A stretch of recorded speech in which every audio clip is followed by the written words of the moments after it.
अस्सलाम वालेकुम जी। कैसे हैं आप सब? मैं ठीक, शुक्र अल्हम्दुलिल्लाह। दुआ करती हूँ आप भी माशाल्लाह ठीक ठाक रहें, खुश रहें। ये जी सहरी हो रही है, छोटी सी मैंने क्लिप ले लिया था, जो भी पड़ा था आपने देख लिया है। तो अब सहरी के बाद के जो बर्तन होते हैं ना, वो सुबह उठ के ही मैं करती हूँ। उसी वक्त तो बिल्कुल नहीं होता है, हुंदा है बस जाके नमाज पढ़ी है, 1 डेढ़ घंटा बचता है, उसके बाद फिर अलार्म चलता है बच्चों के लिए ना। तो वो वाला जो टाइम होता है, फिर दिल करता है बस जल्दी जल्दी ना 1.5 घंटा सो जाए, लेकिन सो नींद नहीं आती। आधा घंटा तो वैसे ही इधर उधर पासे मार देना गुजर जाती है, लेकिन दिल यही करता है कि जो भी 1.5 घंटा ना वो जाके आराम से, क्योंकि जब से रमज़ान शुरू होता है आपको पता है रूटीन थोड़ी सी इधर उधर हो जाती है। खास तौर पर अगर बच्चों के स्कूल लगे हो ना, फिर तो माती बज जाती है। क्योंकि एक तो ये होता है कि रोज़े के लिए उठना होता है 4 बजे, फिर उसका भी अलार्म की टेंशन होती है कि वो निकल ना जाए, फिर नाश्ता बनाना, बच्चों को उठाना, नमाज़ें पढ़नी, वो करते कराते ना बस 1.5 घंटे बचता है। तो अब सुबह उठ के मैं सारे बर्तन वगैरह निकालती हूँ, सारे करती हूँ, रात को करके सोती हूँ। पता होता है सुबह सहरी बनानी होती है, फिर किचन साफ़ हो तो फिर ही मज़ा आता है। तो अब ये सहरी के जो बर्तन यूज़ हुए हैं, तो ये रात को मिशाल ने बर्तन लगाए थे मशीन के अंदर। ये देखिए छोटी प्लेटें कितने थे, बड़ी कितने, तो उसको मैं यही दिखाती हूँ।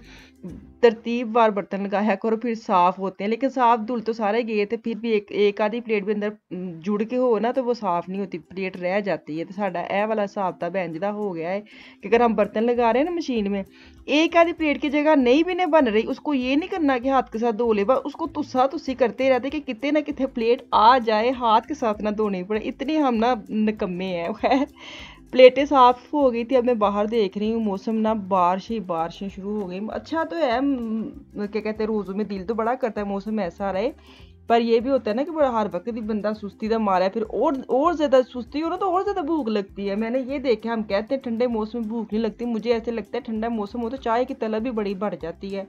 ਬੰਦੇ ਕਿ ਜਿੱਥੇ ਇੱਕ ਕੱਪ पीना ना, जिथे उसे दो दो कप्पा की तलब आ जाती। लेकिन चलें, शुक्र अल्हम्दुलिल्लाह ही करना चाहिए। तो खैर बाकी बर्तन मैं निकाल निकुल के ना, तो आज थोड़ी सी मैं क्लीनिंग करने लगी हूँ घर की। तूड़ शूड़ बड़ी आ रही है, पता नहीं क्या आपके भी ऐसे होता है कि जो होती है ना लुई सी आती है ब्लैक ब्लैक, वो बड़ी फर्नीचर पे आ जाती है। शायद वाइट वाला फर्नीचर है इसलिए ऐसे होता है। तो भी मैं बैठी बैठी टीवी देख रही, तो मेरे दिल का था मैं सारी ही साफ कर लूँ। बैठे बंदा ना सांस लेने भी आए ना तो इधर उधर नजर मारता रहता है, तो वो जब उलझन सी होने लग जाती, मैंने पकड़े, मैंने कहा चलो मैं इसके ना सारे साफ कर दी, तो जरा साफ सुथरा एक दफ़ा हो जाएगा। तो अभी रोज़े खुलने में भी टाइम था, क्योंकि मैं ना खाना क्या करती हूँ, मैं जब बच्चे स्कूल गए होते ना, मेन जो हांडी होती है ना, जब सालन अगर मैंने बनाना है, तो वो मैं 1 2 बजे के बना लेती हूँ। और उसके बाद छोटी छोटी चीज़ें तो मैं 4 बजे किचन में जाती हूँ, ताकि मेरे 2 घंटे काम करने में लग जाए। तो उसके बाद मैं ना रोज़ जब रोज़ा अफ्तारी का टाइम, उसी वक्त मैं किचन से बाहर निकलूँ ना, फिर बड़ा टाइम भी गुजर जाता है और मज़ा भी बड़ा आता है काम करने का। जब पिछला टाइम होता है ना, उस वक्त किचन में काम करने का बड़ा ही मज़ा आता है। उस वक्त नहीं फील आता है कि रोज़ा रखा है, ये होता है बस ये भी करना है वो भी करना है, उसी भागम भाग में ना। तो बड़ा ही मज़ा अफ्तारी का बनाने का आता है। लेकिन ये है कि किचन में बस मैं हूँ और बंदा कोई ना, फिर मज़ा आता है क्योंकि मेरे किचन में काम करती हूँ ना, मेरा दिल करता है किचन में कोई ना हो, बस इधर उधर मैंने जाना होता है, कभी ये दराज खोल कभी वो खोल। तो आगे कोई खड़ा होता है ना, उसको कहते वक्त मुझे शर्म आती है कि बार बार क्या मैं उसको बोलूँ इधर हो उधर हो। तो बस ये होता है कि बस मैं किचन में ही और कोई बंदा ना हो। तो अभी धनिया लेके आए थे कल, तो इसको मैं वो बॉक्स में डाल रहा हूँ, क्योंकि मैं फ्रीज़ नहीं कर रही, बड़ा अच्छा फ्रेश फ्रेश रहता है। इसको मैं ऐसे सेक्शन से बना लेती हूँ कि जैसे टिश्यू में डालती हूँ ना, थोड़ा टिश्यू खोला जितना मुझे चाहिए वो मैं ले लेती हूँ, सारा मैं इकट्ठा टिश्यू के अंदर नहीं डालती, फिर मुझे सारा ही खोलना पड़ता है। तो ऐसे होता है कि जितना चाहिए उतना एक सेक्शन खोला और धनिया निकाला, बाकी फोल्ड करके रख दिया।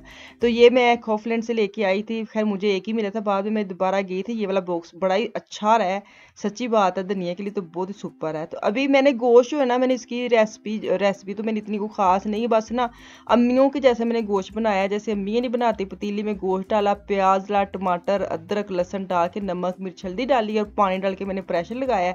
और प्रेशर के बाद जैसे प्रेशर बंद हुआ तो उसको मैंने शिफ्ट कर लिया देगची में। तो ये नान मेरे मियाँ लेके आए तुर्की मार्केट से। मेरा दिल कर रहा था कि आटा जितना बना हुआ है ना, वो मैं सुबह सहरी के लिए रख लूँ, मैं अब ना कोई रोटी बनाऊँ, क्योंकि सालन भी ऐसे था नान से के साथ खाने वाला। तो वो गए हुए थे, मैंने कहा चलो धनिया और नान ले आए, तो वो ले आए। तो मैंने कहा चलो ये तो मेरा काम हो गया ख़त्म, क्योंकि एंड टाइम पे पकौड़े बनाओ, ये करो वो करो, और ऊपर से रोटियां बनानी भी थोड़ी सी ना मुश्किल लगने लग जाती हैं। तो अब मैं इसको गोश्त को भून लूँगी, तो उसके साथ साथ आज मेरा दिल कर रहा था मैं दही भल्ले बनाऊँ। दही भल्ले बनाऊँ बनाऊँ या दही फुल्कियाँ बनाऊँ, मैं ना ऐसे ही बनाती हूँ। मुझे नहीं पता कोई ना भल्ले बनाता है सिर्फ दही और भल्ले, मेरे साथ मेरे से ऐसे खाए नहीं। मुझे ऐसे लगता है दही के साथ क्या भल्ले एक एक, उसके अंदर जितने दिन आलू ना जाए, प्याज ना जाए, टमाटर ना जाए। तो ये जो मैंने बूंदी ऐसी फ्रीज करके रखी थी उसको मैंने निकाला है बाहर, और उसको मैं थोड़ा सा पानी में डाल दूंगी ताकि नरम हो जाए। और ये मैंने चीज़ें काट ली हैं। मैंने बोला ना मैं थोड़ा थोड़ा चीज़ें बनावा करूँगी ताकि नालों नाल ख़त्म हो जाए, लेकिन कोई ख़त्म नहीं होती, दूसरे दिन भी चलती है। तो फिर भी मैंने, मेरा हत्थ थोड़ा लगता ही नहीं है, कहते ना साढ़े हत्थों थोड़ी चीज़ लगती ही नहीं, मैं उस हिसाब से बनाई है, लेकिन फिर भी माशाल्लाह दही भल्ले इतने बन गए, बच भी गए हैं। तो अब मैंने ये वाली ना डिश निकाली, मैंने इसके अंदर बना लेती हूँ, पर है तो बड़ी पतली सी, लेट ही गया दही। मैंने कहा है ये चीज़ा कितने आने ने, फिर मैं भी चलो मैं सोचा दूध डाला, मैंने पानी नहीं डालती। जब मैंने दही को अच्छी तरह फेंटना है मैं दूध डालती हूँ दूध डालती हूँ मैं तो पानी नहीं डालती हूँ। आप भी ऐसे दूध डाल के देखे, थिक सा बनता है, बड़ा पतला पतला नहीं रहता। तो अभी सारी चीज़ें जो आलू बॉयल किए थे, प्याज और सारा मैंने इकट्ठे डाल के, तो अभी चटनी मैंने निकाली थी, वो भी मैंने फ्रीज की थी। अच्छा फायदा बड़ा है कहना तुसी रोज़ तो पहले छोटी मोटी तैयारी कर लो ना, सच्ची गल है बड़ा ही टाइम बचता वे, तो बंदा बड़ा रिलैक्स होंगे कि चलो अगर चटनी बनानी है क्यूब्स निकाल ली, अगर भलियाँ बनानी तो भलियाँ निकाल ली, शामी कबाब बनाने तो वो निकाल ले, जो भी आप रेगुलर चीज़ें यूज़ होती है ना। चटनी जैसे मैंने इमली की बनाई, वो भी इतनी सहूलत हुई है। तो अभी मैंने जो गोश्त के अंदर पानी डाला तो उसके अंदर मैंने डाला है गर्म मसाला, सूखा धनिया और मेथी डाल के उसको मैंने रख दिया। अभी मैंने कहा थोड़ा सा ठहर के ना फ्रेश धनिया डालूंगी, जब मैं ऊपर कह रही हूँ, जब मैं टेबल पर खाना लगाऊंगी ना फिर उस पर धनिया डाल के थोड़ा गर्म कर लूँगी। तो चले जी, दही भल्ले मेरे तकरीबन हो गए तैयार। अब इसके अंदर जाएंगी बूंदियाँ, वो भी नरम हो गई थी, और उसके ऊपर जाएगी पापड़ी। पापड़ी मैंने बना कर रखी, मैंने वीडियो नहीं डाली। वो जो होती है ना पट्टियाँ से मिलती हैं तुर्की मार्केट से रोल बनाने के लिए, उसी की ही मैं पापड़ी बना लेती हूँ। ये देखिए मैंने बना के ना तो डब्बे में मैंने सेट करके रखी हुई है। तो अभी इसके ऊपर मैं छिड़काव करूँगी, थोड़ी सी करूँगी। मेरी मियाँ को नहीं पसंद, समझ नहीं आती, इतनी मज़े की लगती है, लेकिन उनको ये पसंद नहीं है। मैंने कहा नहीं तो साइड पर कर दूँ, थोड़ी सी डाली फिर भी मैंने। तो अब इमली की चटनी है, इसके ऊपर थोड़ी सी डेकोरेशन करूँगी, ये वाली से तोड़ के, तो बाकी मैं फ्रिज में रख दूँगी। खैर मैनू यही ना मेरी पूरा महीना गुजर जाए, लेकिन ईद भी लंघ जाए। तो दही भल्ले हो गए डन। तो अभी इसके बाद क्या करने, नान जो थे वो थे थोड़े से ठंडे, मैंने कहा उसको भी ना ज़रा सेक लगवा लूँ ना, ज़रा गरम गरम हार्ड पट में चले जाएंगे तो फिर और मज़ा आएगा। तो अभी मैं इसके ऊपर धनिया डाल लूँगी, साथ मैंने एक पे चला दिया फ्लेम ताकि अफ्तारी का भी टाइम हो रहा था। और बच्चों को मैंने लगा दिया कि बर्तन रखें, मिशाल की ड्यूटी होती है रात को कि टेबल लगाना उसका, सारी चीज़ें बार बार वो मेरे से बार बार उधर जाओ, ये चीज़ें बच्चों की है, बर्तन उठाने और बर्तन रखने, ये मेरा काम नहीं, मेरा काम सिर्फ पकाना है। तो बाकी जब अफ्तारी होती है उस वक्त भी मैं आराम से सोफे बैठ जाते। हालांकि मिशाल का भी रोज़ा था, आज भी माशाल्लाह उसका रोज़ा है, फिर भी मैं उसकी हेल्प करा देती, लेकिन छोटों को भी साथ लगाती हूँ। तो चले जी, खाना चल गया डिश टेबल पे, डिश पे कह रही हूँ, सारा मैंने डिश लगा के तो अब टेबल पे रख दिया है। तो अभी अफ्तारी के लिए 2 से 3 मिनट रहते हैं, तो मैंने कहा चलो जल्दी से मैंने क्लिप ले लूँ ताकि आपको अच्छा लगता है टेबल देखना।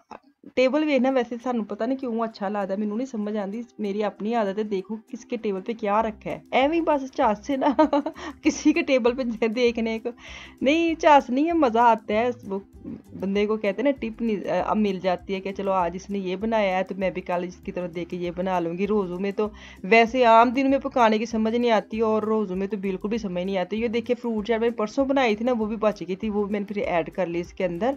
मैंने इसीलिए इतने दही भले फिर बच जाएंगे। तो शायद आज के महीने में मेरे टेबल पे दही भले दोबारा आएंगे वो मैं ही खाऊंगी, कोई नहीं खाएगा। तो खैर माशाल्लाह खाना हो गया डन। तो अफ्तारी अल्लाह का शुक्र अदा करते हैं, जब लग जाते हैं दुआएं पढ़ते हैं, अल्लाह का करम करते हैं, अल्लाह का शुक्र अल्हम्दुलिल्लाह करते हैं कि अल्लाह ताला ने इतनी नेमतों से नवाजा, अल्लाह ताला सबको ऐसी नेमतों से नवाजे और सबको दे। चलो जी इतने मैनू दो इजाज़त, इंशाल्लाह ताला कल वापस आवांगी। मुझे मेरी फैमिली को दुआ में याद रखें, अपना और अपनी फैमिली का भी खास ख्याल रखें। कल तक के लिए अल्लाह हाफिज़।